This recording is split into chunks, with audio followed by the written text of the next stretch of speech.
Om Namo Bhagavate Vasudevaya. Om Namo Bhagavate Vasudevaya. Om Namo Bhagavate Vasudevaya. Narayanam Namaskritya Naram Chaiva Narottamam Devim Saraswatim Vyasam Tato Jayamudirayit Nashtaprayeshu Avadreshu Nityam Bhagavata Sevaya Bhagavate Uttama Sloke Bhaktir Bhavati Naistiki कृष्णाय वासुदेवाय देवकी नंदनाय च नंदगोपकुमाराय गोविन्दाय नमो नमः नमः पंकजनाभाय नमः पंकजमालिने नमः पंकजनेत्राय नमस्ते पंकजांग्रहे ओम ज्ञानतिमिरान्धस्य ज्ञानाञ्जनशलाकया चक्षुरुन्मिलितं येन तस्मै श्रीगुरुवे नमः श्रीचैतन्यमनोभीष्टं स्थापितं येन भूतले स्वयं रूपः कदा मह्यं ददाति स्वपदान्तिकं नमो विष्णुपदाय कृष्णपृष्ठाय भूतले श्रीमते भक्तिवेदान्तस्वामी निति नामिने नमस्ते सरस्वती देवे गौरवाणी प्रचारिणे निर्विशेष शून्यवादी पाश्चात्य देशतारिणे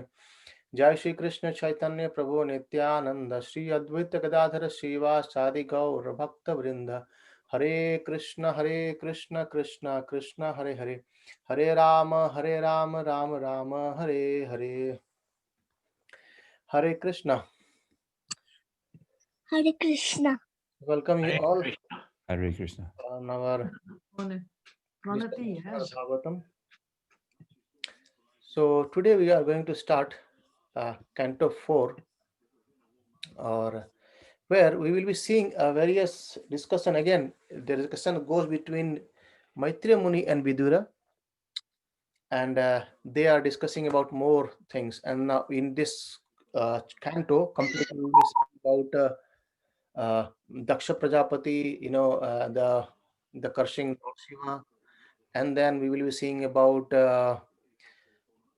more lineage of in the very first chapter is describe about lineage of Prasuti, Dehuti, and Akuti, and then we will see Dhruv Maharaj story, a very nice pastimes, and then the Prishni Garba, and then a very nice allergy of kind of narration of Narada Muni, and then a Rudra Gita as well comes here, and we will see a lot of things and learnings which actually will help us through our spiritual journey. So I've created a small slide. It's not completely slide, but a bit of. I like to share it, and you can see. So let me share it down and see how it happens.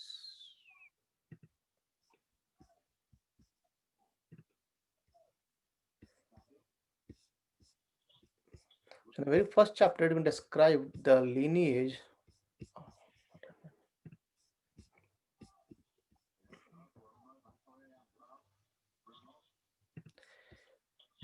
I hope you can see my screen now, isn't it? Yes, thank you, Prabhu. Okay, that's nice. So here in this chapter, on the very first chapter, basically genealogical table of daughters of Swambhu Manu and Satarupa has been described. So we have already seen that Swambhu Manu and Satarupa, they had three daughters and two sons, Akuti, Dehuti and Prasuti, and Uttan Padan Priyavrata. So we have seen the story of how Dehuti got married to Kadama Muni, and the nine daughters and Kapil Dev, and thus this all episode we have just seen in Canto 3. And here a bit more describe about the their how the lineage goes, and then let's see. So it's been described that Akuti, she was married to Prajapati Ruchi, and to scroll a bit. Yes, I hope it is visible, right? Yes, Prabhu. Yeah. So the Prajapati, and they begot two children. One is Yagya, and one is Dakshina. Yagya is again an incarnation of Lord Vishnu, and Dakshina is incarnation of um, uh, goddess of fortune. Sorry, Mother Lakshmi. And what happened? Swambhu Manu had an agreement, it's been called that, if a parent doesn't have any son, then they can ask their daughter to give back their son. So these kind of deals. But Swambhu Manu though had sons, but still he wanted to have one more son through Akuti. And then Yajna was handed over to Manu as per their agreement. And then, and though they are born from the same parents, but still they are personalities like Mother Lakshmi and Vishnu.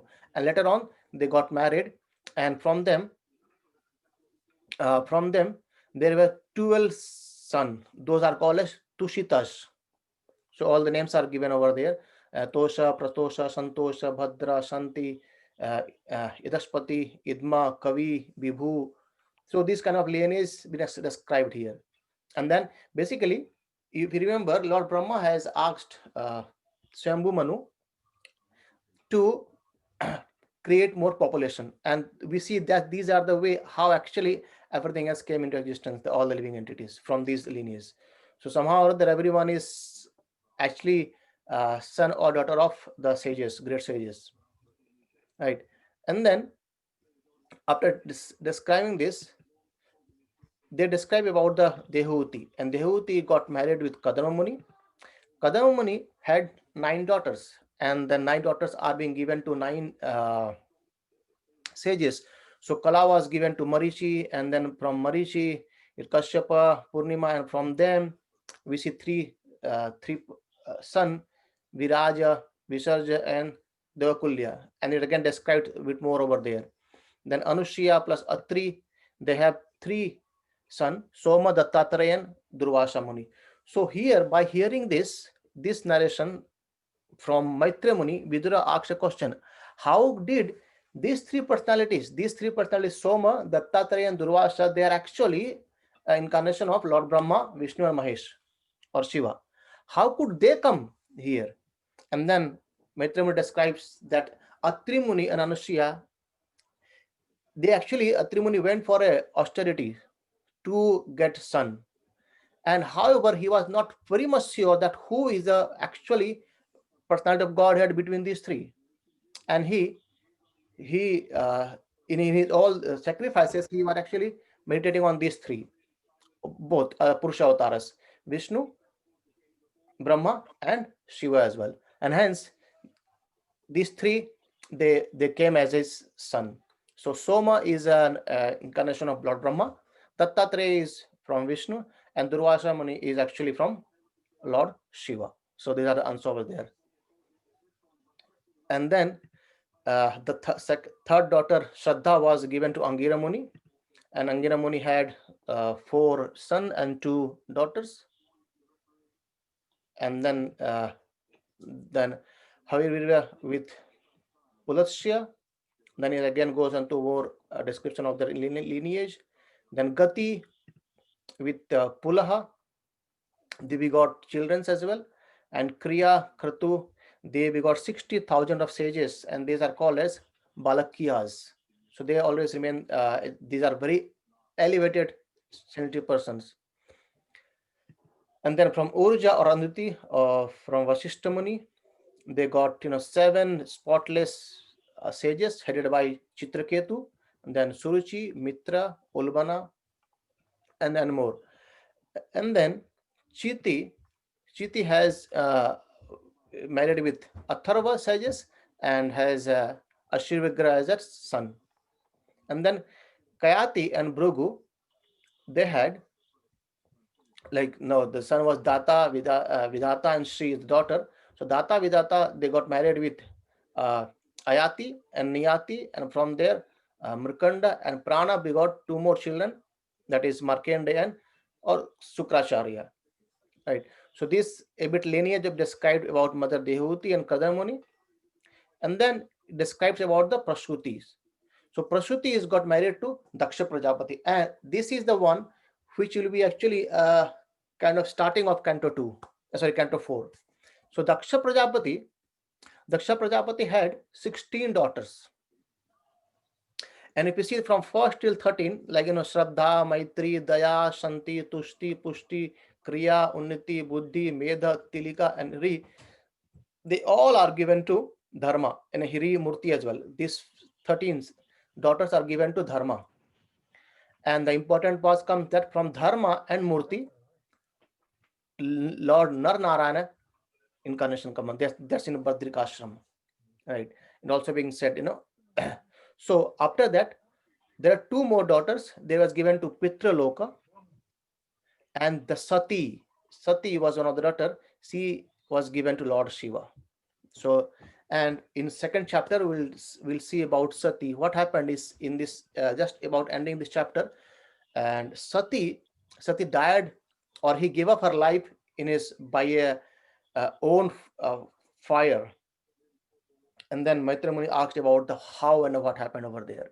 And it just said that Daksha Prajapati somehow insulted Lord Shiva, and because of that, Sati has to give up her life, and there were no children from them, and she has a give up of her life. And then in second canto, it's been described more on what happened with this, right?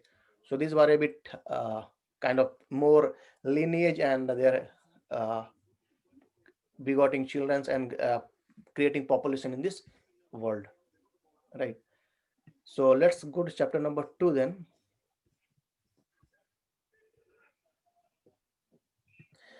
So what happened by hearing that? Once the Vidur inquires about the question, what happened, why this this Lord Shiva actually curses to, sorry, Daksha curses to Lord Shiva. What happened with that?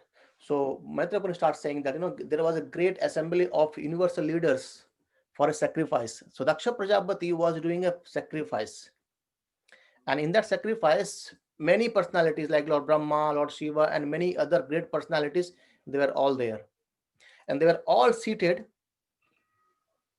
And when Daksha Prajapati came, everyone got up from their seat and paid respect. However, two persons they didn't get up. One is Lord Brahma and another is Lord Shiva. So Lord Brahma didn't get up because he is the father of Daksha Prajapati. So that's okay. But Lord Shiva, he was still sitting, and it's been described in the purport that Lord Shiva was actually meditating on Lord. That's why he didn't get up. And by seeing that, Daksha Prajapati got angry. He started cursing to Lord Shiva. And why? Because Daksha Prajapati is actually father-in-law, because his daughter Sati was given to Lord Shiva. So he should pay respect in that sense. But in another sense, Lord Shiva and Lord Brahma and Lord Vishnu, they are the three principal deities. And they are actually, above Daksha Prajapati. So in that sense also, Lord Shiva don't have to pay respect to him. But that was not case. He was actually closing his eyes and he was meditating on something else, on Lord Vishnu. So by seeing this, Daksha Prajapati got actually full angry. See, the understanding comes here that proud, how it can deviate. We'll see how the proud can make anything worse. So there are so many sages, there is so many demigods, devatas, and there were even Lord Brahma, Lord Shiva are there. Everyone got up from the sheet to pay respect, but only Lord Shiva didn't get up. He got angry because of proud and envy, that why he could not get up, and he started insulting him. He says, someone's his okay. Then Daksha Prajapati, out of envy and ignorance, he started blaspheming Lord Shiva. He says Shiva is shameless. He is destroying the fame of our Lokpals. He is so proud that he's not getting up, and he has accepted my daughter but failed to respect me. And this is basically someone who is willing to get respect. They think like that.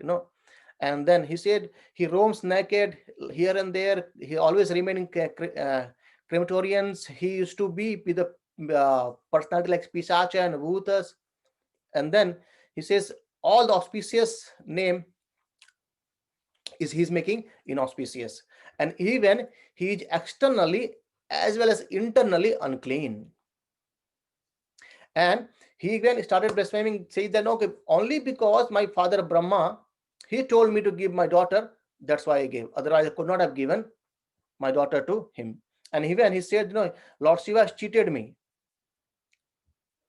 And then he says, Lord Shiva, from today onwards, this personality, Shiva, is not supposed to receive any personal sacrifices. Actually, you know, all the sacrifices should be given to them, these personalities. But from that day, by the curse of Daksha Prajapati, Lord Shiva was not receiving any portion of sacrifice. And Lord Shiva was actually became happy. Okay, I do not have to go into any sacrifice to receive anything. I can remain in my there and be meditating on Lord. And however, by cursing that, Daksha Prajapati, after cursing this, Nandi, Nandishwara actually, he became very upset. He is a devotee of Lord Shiva, and he became very upset. And he started cursing again onto Daksha Prajapati's follower. And he started blaspheming them as well. You all will become fool, and you do not know who Lord Shiva is, and you are just seeing the outer body, and you are rejecting the supreme person. He is the same as supreme. And just by saying Nandeshwara, he start blaspheming them as well. And as Daksha Prajapati is a Brahmana, Daksha Prajapati is Brahmana, is son of Brahma. By seeing this, Bhrigu Muni got angry. He said, you are cursing the whole community. And Bhrigu Muni started cursing again to see all the followers of Lord Shiva. And just see a small act of proud envy to get respect by Daksha Prajapati, this all things started happening. And then he started blaspheming that okay, you all become atheist, you are actually obstacle to the genuine scriptures, and you are always addicted to intoxication.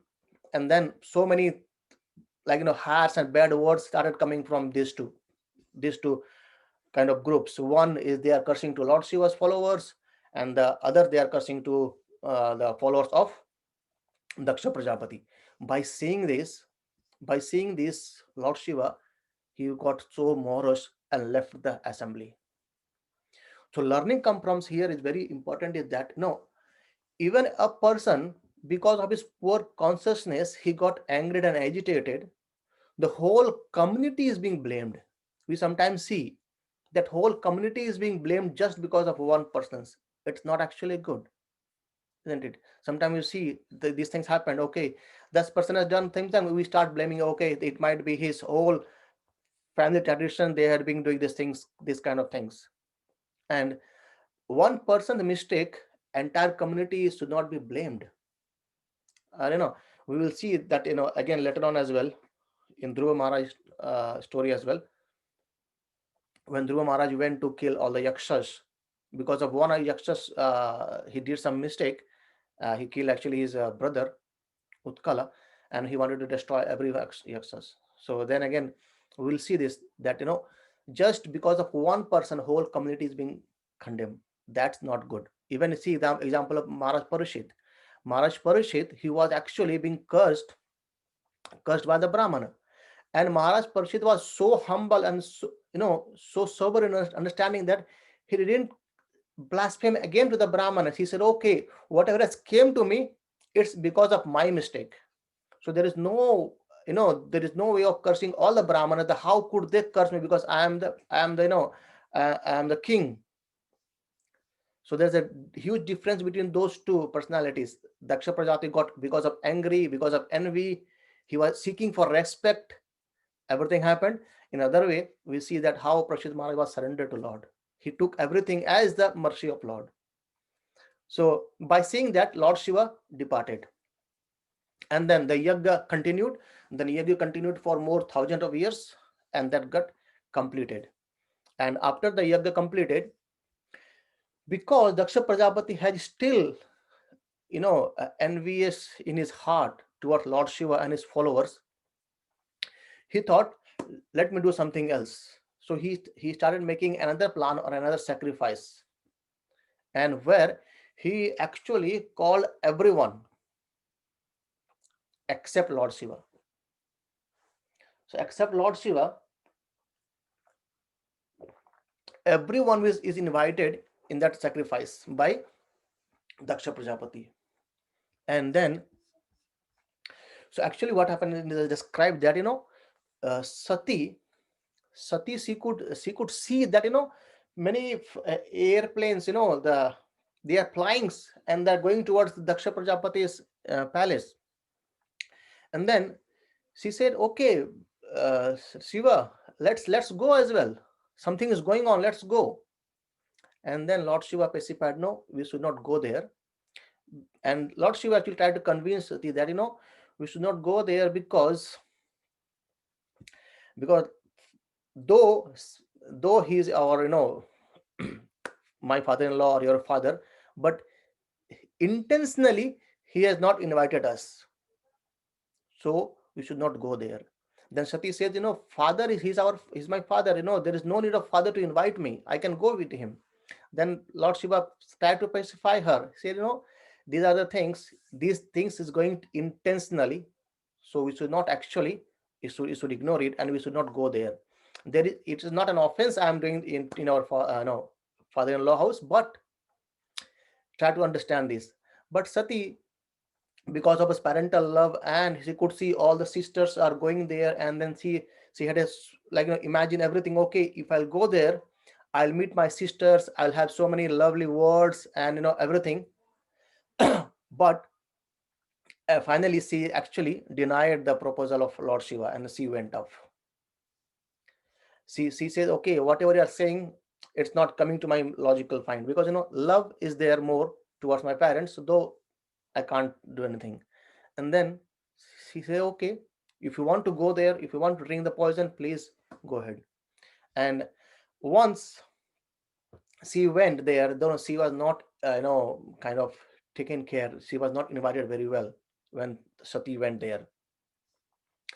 And even Lord Shiva gave so many reasons that anyone should not go to a fault finder host, because he is a person who is actually finding faults. And Sati, anyhow, Sati didn't accepted any of the suggestions given by Lord Shiva. But finally she went, and the Lord Shiva said, okay, if you are going, then he sent his followers to go with her. By actually, to be very honest, no, Daksha Prajapati was intentionally creating an yajna to insult Lord Shiva. And then Daksha Prajapati was actually planning for this, which is actually causing a very kind of tough situation for Lord Shiva. That in one stage he has a wife, and in another stage there is his father-in-law. But Sati went there. As Sati went there, Sati was not welcome very well. Sati was, many people there didn't actually interacted with her. Even her own father, he didn't welcome very well. Sati was being said that she was one of the favorite daughter of Daksha Prajapati, but she was not welcome very well. And by this, as the followers were there, the Nandi and the Yakshas, they were actually with Satis. By seeing that, Sati got so much, she got morose, and his father is not speaking anything to her. It was something like, what happening? And she understood that, okay, looks like my father is getting proud. And then she could notice that there is no offering being made to Lord Shiva. So what Lord Shiva was saying her earlier, that this is an intentional plan, so let's avoid it. And when she approached there, she could see that his sisters and husbands, everyone has some uh, offerings, but there is no place of offering to my husband.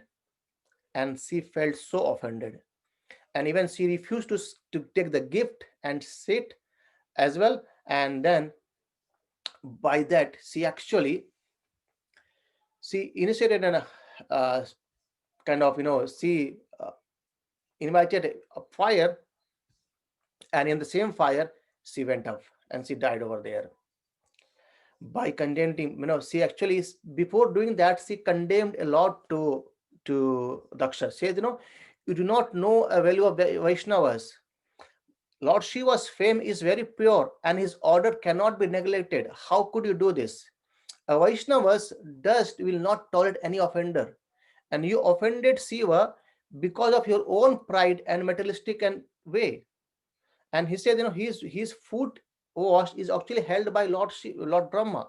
And how could you do this? She said one should block the ears and leave the place when somebody like Vaishnavas is being offended.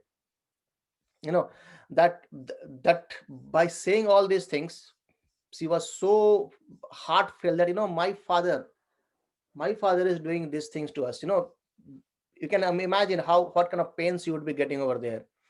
By saying that, she was actually putting her meditation on Lord Shiva's lotus feet, and she let her body into fire, which was invoked by herself only.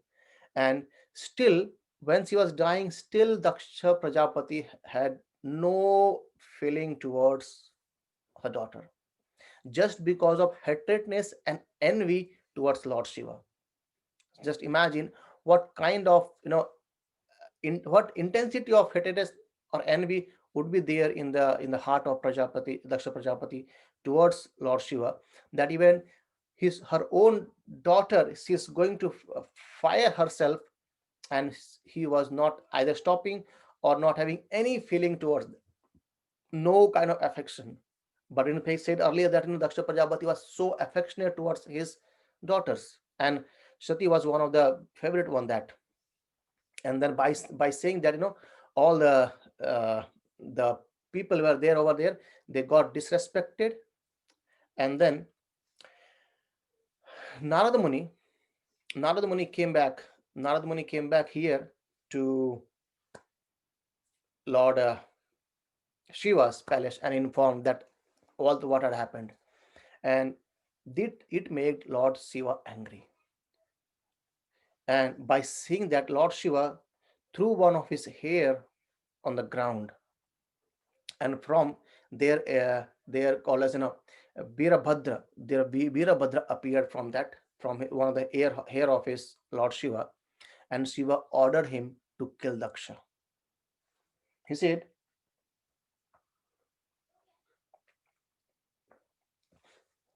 just go and kill Daksha. And Birabhadra makes a thundering sound, and he got so many followers, and they started going over there.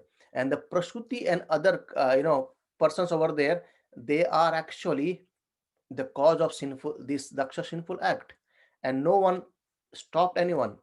And they could see that bad fortune is coming towards us, because somehow or other Lord Shiva is in angry now. And Daksha could see some evil omens as well. And Virabhadra and his associates, they actually came there to the sacrificial arena where sacrifice was about to begin. And then this Virabhadra and associate, they started destroying everything. Even they started destroying the pillars, and even the women quarters and the assembly hall. They blocked every way so that no one can flee away from here. Right? Even they have arrested all the devatas and the sages as well. No one should flee away from here. And then they had a fight between the followers of this and with Virabhadra's associates. And then he could actually even it's been said that Virabhadra tried to take out the mustache of Bhrigu Munis, and he broke so many teeth of the people over there, and he plucked the eyes of Bhaga's eyes, and Virabhadra chopped Daksha's head. So as instruction was given to him by Lord Shiva, he actually chopped the head of Daksha Prajapati, and then threw it in a sacrificial fire and went to Kailash. So the sacrificial fire was still there, and he just threw it away over there. And this is the actually effect of committing a Vaishnava aparadh. So someone should try to avoid it. Just imagine, because of one thing that everyone, so many people were there. Let's imagine 100 people are there. 99 people have already given you respect, but just one person haven't given you respect. Because of that, you started blaming to the whole community, and both the community started blaming, blaspheming to each other. And at the end, we see that Daksha Prajapati was being, his head being chopped off by uh, Virabhadra. And by that, and these are being actually informed to Lord Brahma and Lord Vishnu. And in this yagya, Vishnu, he knew very well it's going to happen, so he was not present there, neither Brahma. So Brahmaji and Vishnu, they were not present in the sacrifice, the second sacrifice which Daksha has planned to insult Lord Shiva. So they were not there in that. And then by seeing that, all the devatas, they actually approached towards Lord Brahma uh, for help. All the devatas, they say, okay, this all had happened, so please help us out. And then by seeing that, Lord Brahma and Vishnu, they they thought, okay, let's do something. Then he said, you cannot be happy if you have offended a great personality like Lord Shiva. How can it be? If you will see, we will see that it again comes in ninth canto about Maharaj Ambarish, where Maharaj Ambarish was actually doing a fast of Ekadashi, and on the second day of Dwadashi, he was to break his fast. And Durvasa Muni, he came there, and he went for to take shower in the lake, but he was delaying. And the time, no, in Dwadashi we have some time to follow to break the fast of Ekadashi, and the time was passing. As the time was passing, he said, okay, what to do now? And he consulted some sages. He said, okay, you can take water, a drop of water. A drop of water, it actually breaks your fast, as well as do not break your fast as well. So for you, it will break the fast. Also, you won't disobey or disrespect to Durvasa Muni. But Durvasa Muni has already mystic powers. He could see that uh, Maharaj Ambarish has broken his fast, and he got so angry. He got so angry, so from his hair again, his he actually created one demon, and the demon started running to kill Ambrish Maharaj. And by seeing that, Ambrish Maharaj was fully calm and composed. He was actually meditating on Lord Vishnu, and Lord Vishnu himself came over there. I mean, his chakra, Sudarshan chakra, was sent by Lord Vishnu to save his devotee. Just imagine the small Vaishnava Prad, even Lord cannot tolerate. And that Durvasa Muni, even Durvasa Muni and that Asura, they were being chased by uh, the dish of Lord Krishna, Chakra. And then Durvasa Muni went to Lord Brahmaji. Lord Brahmaji said, okay, I can't do anything. Chakra is there behind you. Then he went to Lord Shiva. Lord Shiva said, okay, I can't do anything as well. And then he went to Lord Vishnu. Please save me. Lord Vishnu also said, I can't do anything because you have offended my devotee. So wherever you have done the offense, go and ask for the safer from their side. And then he went and fell on the feet of Ambrish Maharaj, and then he was being saved. So just imagine a small, that's what Brahmaji is saying, by just offending these great personalities, how can you be happy? So please go with your full heart and request to Lord Shiva, right? And definitely Lord Shiva will get pleased over there. And then he was actually especially very sorry for the things, because he has actually lost his wife. Lord Shiva, his wife Sati was gone there.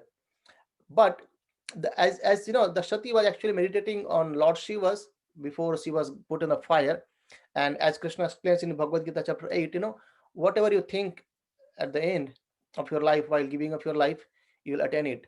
So in the next birth, same Sati, she took a birth of daughter of Himalaya as Parvati. And then by the instruction of Lord Narada and the sages, she meditated again, and she got married to again Lord Shiva, right? So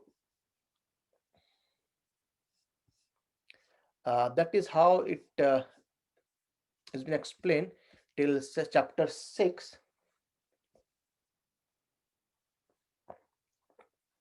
And just one thing over there, I think we are nearing chapter 6. Yeah. So everyone headed with Lord Brahma and all the devatas. They knew, okay, let's go and praise to Lord Shiva.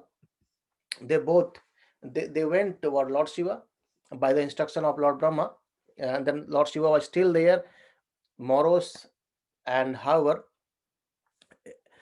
after that, now insulting all the demigods, the Pitras, the lords of the living entities, Lord Brahma took them towards Lord Shiva and Kailash. And a great description of Kailash comes. I'll try to read it, what this says.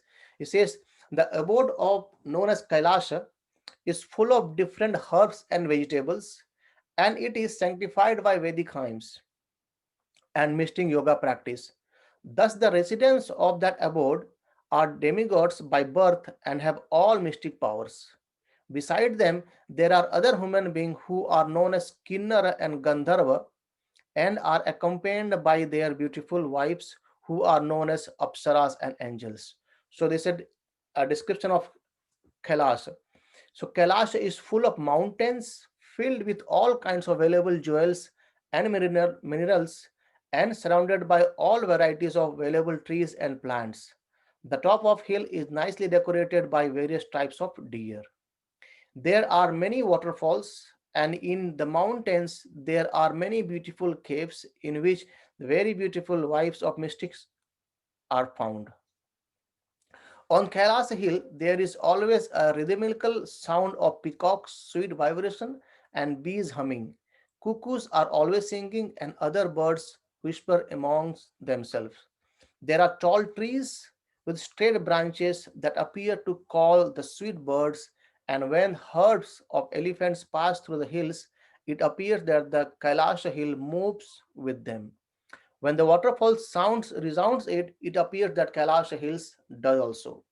The whole of Kailash Hill is decorated with various kinds of trees, of which the following names may be mentioned, like different trees like Mandara, Parijata, Sarala, Tamala, and different names of the flowers and trees are there. And then Kailash Hill also decorated with such trees as Kata, jackfruits, Julara, banyan tree, Plaksha, and many other trees like Aspotica. And there are trees of betel nuts and Buruja Patra as well. So again, Rajapuga, blueberries. So there's again a great description of how Kailasa is has been described. And there are so many different kinds of flowers like lotus flowers and a kumuda and a satparta, and this forest is actually decorated very garden is there, and a small lakes are full of various kinds of birds who whispers very sweetly. And there are so many kinds of animals as well, like deer, monkeys, boars, lion, rakshas, salakshas, forest cow, forest asses, tigers, deer, buffalo. And then the whole description goes, and then says there is a small lake named as Alakananda, in which Sati used to take her bath. So, by describing all the scenic view of Kailasa Hill, here a view of called as Alakananda, where Sati used to take her bath, and that lake is especially very auspicious. And all the demigods, after seeing that specific beauty of Kailasa Hill, they were struck with wonder at the opulences to be found there. Thus, the demigod saw the wonderfully beautiful rain known as Alakananda in the forest, which means full of fragrance, and the forest known as Sugandhika because it is abundant of lotus flowers. So, because lotus flowers of fragrance is there, that is forest name is Sugandhika. And they also saw two rivers names Nanda and Alakananda. These two rivers are sanctified by the dust of lotus feet of Supreme Personality of Godhead Govinda. And then after seeing that, they describe more on this. By that, then demigod could see that Lord Shiva sitting under the tree, which was uh, which was actually he was contained and to give perfection to the mystic yogis and deliver all people. as grave as time eternal, he appeared to have given up all the anger. So he was angry earlier because of the death of Sati, but now he has given up all his anger. So Lord Shiva sat there, surrounded by sensitive persons like Kuvera and Guhyakas and the four Kumaras who were already liberated soul. And Lord Shiva was in grave and saintly. Then all the devatas saw Lord Shiva situated in his perfection as the master of the senses, knowledge, and fruitive activities and the path of achieving perfections. He was the friend of the entire world, and by virtue of his affection for everyone, he was very auspicious. So again, a description of Lord Shiva comes that he is very, very friendly to everyone. He is a friend of every entire world. Even in one of the verses, Prabhupada says that he's actually kind of a spiritual master for everyone, because he could elevate to uh, the ghost and spirits. And he also called Vaishnava Shambhus, the topmost Vaishnavas. So he can give instruction to from the lowest to the highest as well. And then he says all the sages and demigods headed by Indra offered their respectable obeisances to Lord Shiva with folded head, and Lord Shiva was dressed in saffron garment, and he was absorbed in trance, thus appearing to the foremost of all sages. So by saying that, they said, okay, my dear Lord Shiva, you are the shareholder of person of the sacrifices, and you are the giver of the result as well. The bad priest did not deliver you share about Daksha, and therefore you destroyed everything, and the sacrifice remained unfinished. So now you need to do something, do the needful of that. And then by praying everyone, by the prayers of everyone, and they prayed more. He said, my dear Lord, by your mercy the performance of sacrifices like King Daksha may get back his life. So you can only provide the mercy to Daksha Prajapati to get his life back. And uh, Bhaga may get his eyes back. His eyes was being taken away by Virabhadra, and the Bhrugu mustache was being pulled by Virabhadra, and the teeth of Pusha is broken. So by your mercy only they can get it back. So I think it's 2014 now, more than 43. So we'll continue from here tomorrow, that what Lord Shiva starts saying him, and how Lord Shiva reacted now, and how he's actually giving benediction to all these people by forgetting everything what had happened with him. Okay, so we'll stop here. So we have nearly completed chapter 6 today. There was a kind of how Daksha insulted. The important thing to learn today is the anger and the pride and the willingness to get respect, how bad it can be harm to the society or to the self as well. Any questions?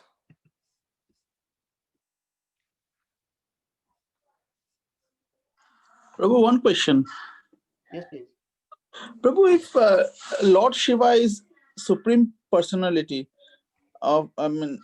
if he could have wanted, he could have not let this happen in the first place. He could have actually brought Sati back after she sacrificed herself in the fire. Then why did she have to wait for her birth for her to take as Parvati and then? No, definitely. See, if he could have wanted, he could have done it, but he tried to pacify, he tried to instruct uh, Mother Sati with so many logical things, but as Sati was not willing to hear him, so he said, okay, if you are so adamant and you wanted to do your own, so you can go and do it, and you can see it what's happening over there, right? So anyway, definitely if he would have wanted, he would have stopped it, but that's of his will. So it gives us learning to us that no, if someone superior is saying us something for many times and trying to make us understand that these are the things, then we should try to understand rather than putting our own logical argument all the time. Mm-hmm. Thank you, Prabhu. Thank you. Thank you. Okay. Thank you. Okay.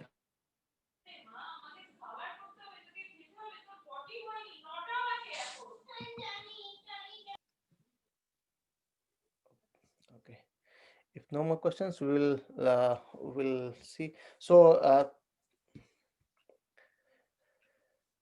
thank you, everyone. Actually, I have read all the responses, and I think everyone is willing to continue. So we will continue. And one more suggestion from my side is that we will also do something maybe once or twice a week to how can we practically implement this in our life. That is much needed, because once this finishes, we might basically it will go off from our head. So until we practice it with some step ahead, that will be helpful for us. Okay, we'll try to understand more about what Prabhupada says about how can we practice devotional services, how can we actually elevate our own self towards a path of spirituality. And everyone is willing to chant. So at every day, from actually Monday to Friday, not weekend, so we chant one round at 8 a.m. So we sharp at 8 a.m. join, and we chant one round, and then we go for our work. So if anyone willing to or struggling to take time for chanting, you can fix your time at 8 a.m. You can join us, you can chant one round with us, and then carry on your day as well. So thank you very much. ग्रंथराज Shrimad Bhagavatam की जय, श्रील प्रभुपाद की जय। Jai. हरे Krishna. Hare Krishna. Krishna. Krishna.